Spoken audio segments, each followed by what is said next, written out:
Our lives revolve around various unseen structures and systems. I refer to these structures and systems as grids due to the sense of control they can have over our lives. These grids have impacted our lives so greatly many of us don't even realize we interact with them on a daily basis. A question I asked myself all year was, have these grids taken control over our lives and our ability to make decisions for ourselves?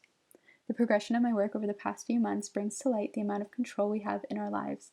Over the span of the school year, I researched various systems we as a civilization have implemented within our lives to build order, ease, and purpose. My end focus was on the relationship between infrastructure and control, and how our infrastructure determines and limits our movements throughout spaces. A term I came across in my research was living life on autopilot. I found this interesting because many of us have daily routines we conduct without thinking too much about how we do them, mainly because we've done them so many times they are engraved into our minds. A book I created outlines some of the key systems we have in our lives and might not give a second thought to.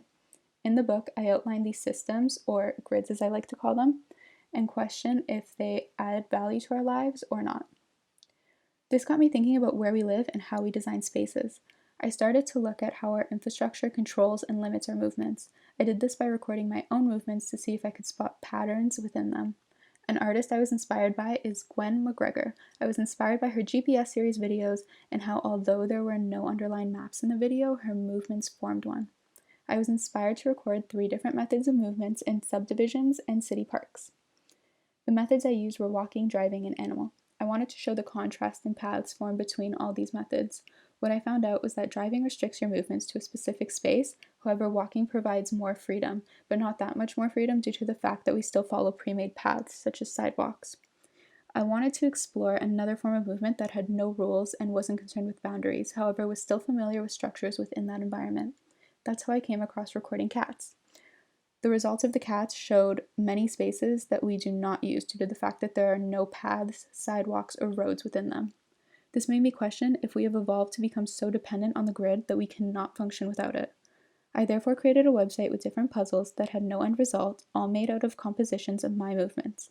The puzzles were either very controlled or very free. I wanted to show the control involved with some movements and the freedom found within others, as well as how new paths can be formed through blind motions. I had people screenshot the results from the puzzles, and I created a camouflage textile out of them that breaks from controlled paths. The camouflage allows the person wearing it to be visually off the grid despite where they place themselves in an environment, essentially removing them from the grid and giving them freedom to make their own paths free of barriers and boundaries.